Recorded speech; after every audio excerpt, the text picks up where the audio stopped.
घरों में बैठी मेरी माता और बहनों, नौजवान साथियों और इस कृषि प्रधान देश के उज्जवल भविष्य की बच्चों, काफी लंबे समय के बाद आपके बीच में आने का मुझे अवसर मिला। मैं तो गांव का आदमी हूं, हर एक के दुख सुख में, कमी खुशी में शामिल होता रहता था।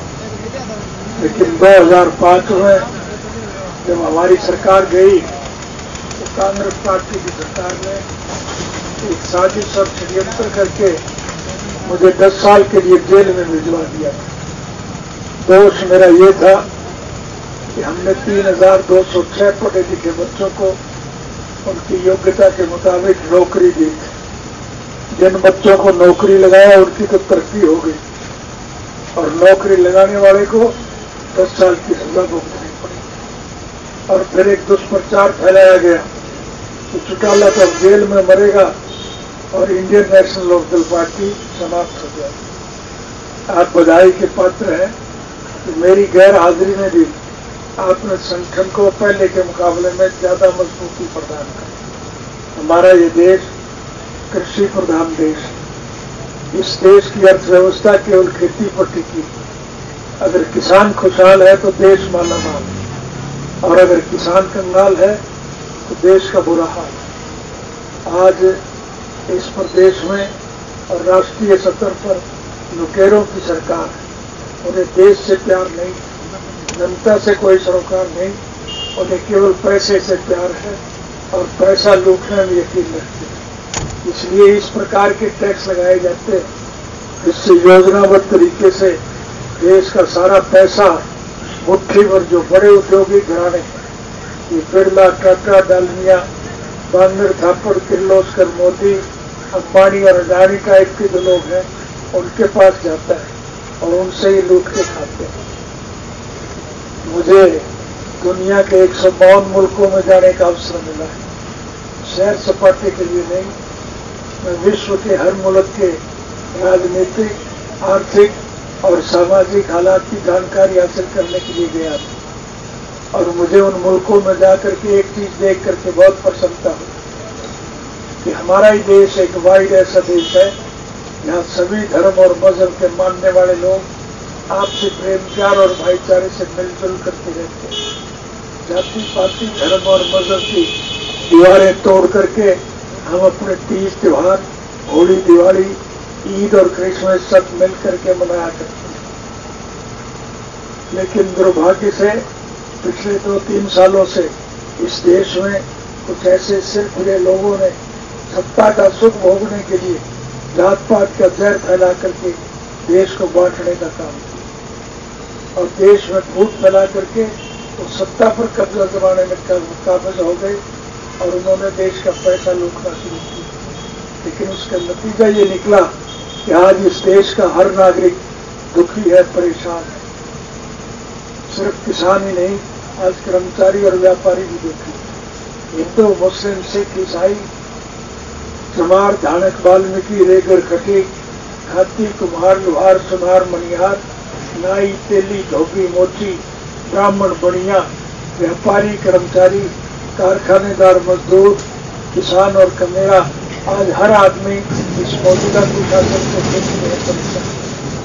चुनाव होंगे और आपके पास सत्ता में बने हुए लोग भी वोट मांगने के लिए आए। आप उनसे एक सवाल पूछ रहे, वोट तो आपकी मर्जी पर है, आप कहाँ देना चाहोगे, वो तो आपने सोच के देना। लेकिन उनसे एक सवाल जरूर पूछना कि हमारे देश के ऊपर आज ये लाखों करोड़ का कर्जा किस बात का है? विकास के नाम पर कहीं एक ईंट नहीं लगी। हमारे शासनकाल में जो सड़कें बनी थी वो टूट गई, उनकी मरम्मत तक नहीं हो। स्कूलों में मास्टर नहीं, अस्पताल में दवाई और डॉक्टर नहीं, बिजली और पानी नहीं, खाद और बीज के लिए लाइन में लगना पड़ता है। आज देश में विकास के नाम पर कहीं कोई काम नहीं हो रहा।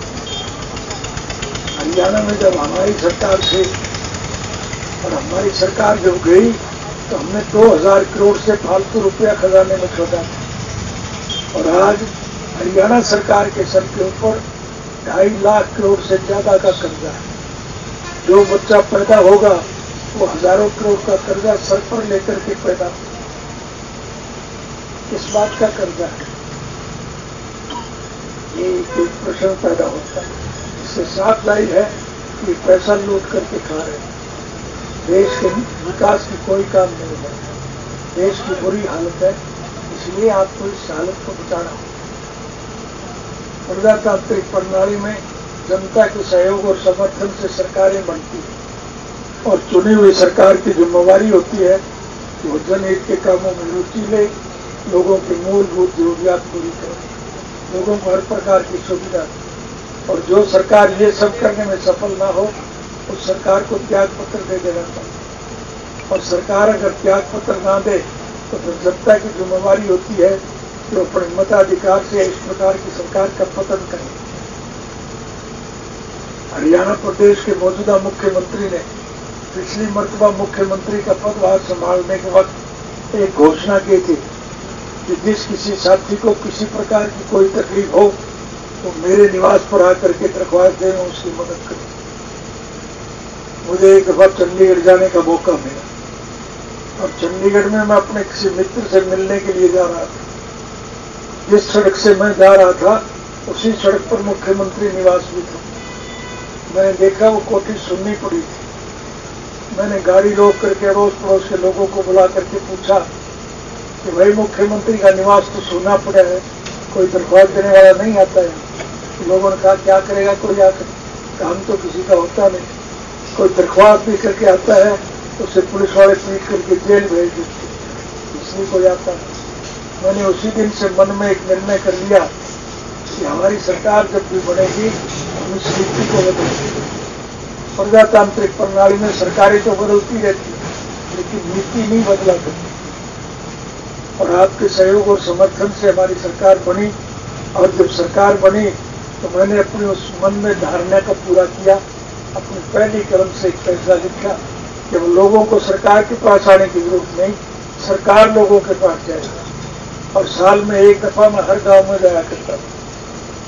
सदलपुर तो हमारा मजबूत घट रहा है लेकिन मैं आपके गांव में आता था कि नहीं आता था। और जो मांग आपने रखी वो आपकी पूरी की गई थी कि नहीं की गई। अब भी मैं आपको एक ही वायदा करके जा रहा हूँ कि अगर अतीत में हमने अच्छे काम किए हैं तो भविष्य में भी अच्छे काम करें। इसलिए इस देश की राजनीतिक परिस्थितियों को सुधारने के लिए, राष्ट्र के भविष्य को उज्जवल बनाने के लिए हम सबको मिल करके लड़ाई लड़ें। हमारा किसी से कोई द्वेष नहीं, हमारा किसी से कोई विरोध नहीं, हमारा कोई राजनीतिक स्वार्थ नहीं।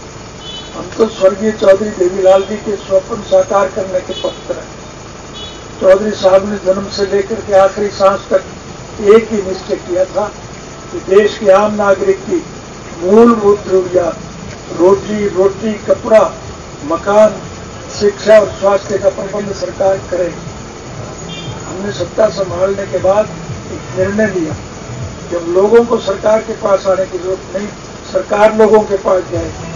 अब सरकार आपके द्वार कार्यक्रम के तहत मैं हर गांव में जाता था और लोगों से उनकी जरूरियात पूछ करके काम किया करता था। ये हमारी सोच। अब भी मैं सीधी भाषा में एक ही बात कहते जा रहा हूँ, राज तो निश्चित रूप से बनेगा क्योंकि दुखी लोग अब सरकार के खिलाफ। जेल से रिहा होने के बाद मैं पहली दफा उन साथियों का आभार व्यक्त करने के लिए गया जो पिछले एक साल से गर्मी, सर्दी और बारिश की परवाह किए बिना भूखे प्यासे दिल्ली की सड़कों पर इसलिए डेरा जमाए बैठे हैं तो ताकि किसान के विरोध में जो 3 काले कानून केंद्र की सरकार ने बनाए हैं वो कानून वापस लिए जाए। प्रधानमंत्री इस बात पर बजित था कि बने हुए कानून कभी वापस नहीं होते, लेकिन बधाई के पात्र वो लोग जिन्होंने दृढ़ निश्चय के साथ एक संकल्प लिया कि हम मर जाएंगे लेकिन जब तक ये काले कानून वापस नहीं होंगे हम धरने से नहीं हटेंगे। आखिर झक मार करके प्रधानमंत्री को झुकना पड़ा, वो कानून वापस लिए और किसानों से माफी मांगने का काम। इसलिए संगठन में बहुत बड़ी शक्ति।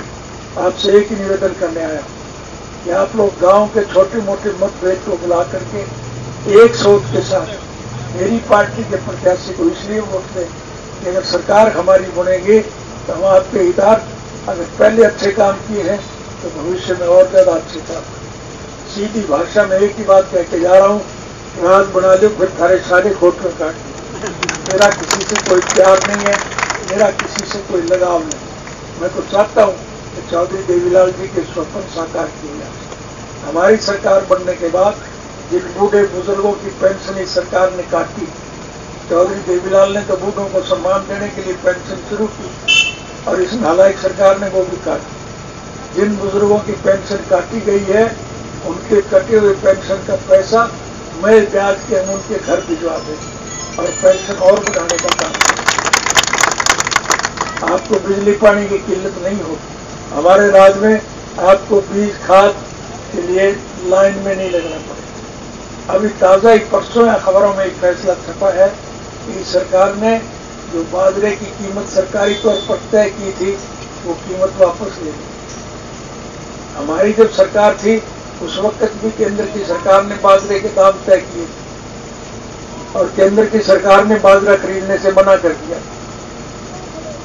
लेकिन अब तो आपको याद होगा कि उस साल भरपूर फसल बाजरे की और हमने सरकारी तौर पर हरियाणा सरकार की तरफ से निर्धारित मूल्य पर एक एक दाना बाजरे का खरीदा, चाहे वो राजस्थान का था, चाहे यूपी का था, चाहे गुजरात का था, चाहे महाराष्ट्र का था। एक एक दाना खरीदा था कि नहीं खरीदा। हमारी मंडियों में जितना भी बाजरा आया हमने उसका एक एक दाना खरीदा। सरकार को तो सैकड़ों करोड़ का नुकसान हुआ, लेकिन किसान का नुकसान हमने नहीं होने दिया। अब भी हमारी यही सोच है, राज बना लो फिर आपको किसी की मिन्नत करने की जरूरत नहीं। आपका बाजरा, आपकी दूसरी फसल निर्धारित मूल्य पर सरकार के द्वारा खरीदी जाएगी। हमारे राज्य में किसान को कभी दिक्कत नहीं है। हमारा ये देश कृषि प्रधान देश है। इस देश की अर्थव्यवस्था केवल खेती पर टिकी है।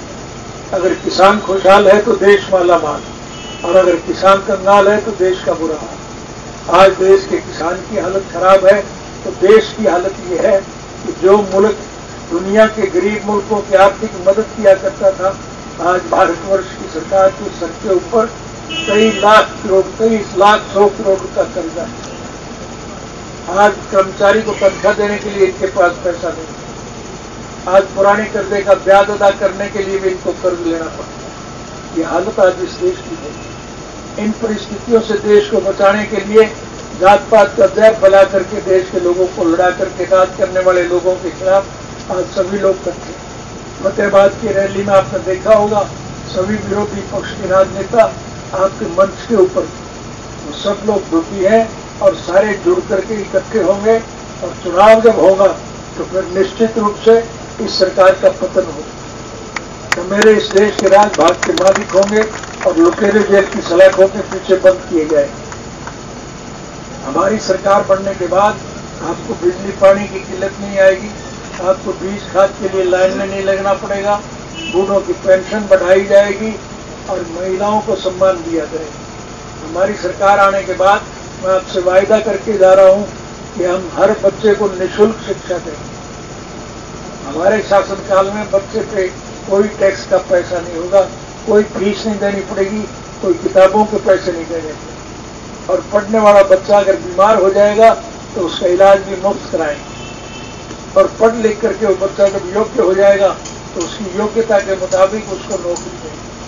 हम ये नहीं देखेंगे कि ये किस जाति का है, किस वर्ग का है, इसने वोट कहाँ दिया है। हम हर बच्चे को नौकरी देने का काम है। किसी पढ़े लिखे युवक के माँ बाप ने अगर किसी कारणवश वोट चाहे कहीं भी दिया हो, हम वोट की वजह से उस बच्चे का नुकसान नहीं होने देंगे। गांव का बच्चा अगर अच्छे पद पर होगा तो गांव की भलाई की बात सोचेगा नहीं सोचेगा। इसलिए मैं आपसे वायदा करके जा रहा हूं कि हमारी सरकार बनने के बाद हम लाखों बच्चों को नौकरी देंगे। 3206 बच्चों को नौकरी देने की वजह से मुझे 10 साल की सजा हुई और कि मैं लाखों बच्चों को नौकरी दूंगा, चाहे बाद में मुझे फांसी छूटना पड़ेगा। इसलिए मैं आपसे एक ही वायदा करने आया, आप अपने वोट से अपने अच्छे उम्मीदवार का चयन करें। कौन कौन उम्मीदवार आपके यहाँ चुनाव लड़ रहा है मुझे इससे कल सरोकार, लेकिन मेरी पार्टी की तरफ से जो आदमी आपके चुनाव मैदान में आएगा वो हमारी नीतियों का अनुसरण करेगा। अगर हमारी पार्टी की नीति ठीक है तो फिर आपकी सारी सुविधाएं मिलेंगी। और ये मेरे बताने की जरूरत नहीं, सदलपुर से तो हमारा बहुत पुराना संबंध रहा है, ताल्लुक रहा है। ये गांव तो हमारा मजबूत गढ़ रहा है।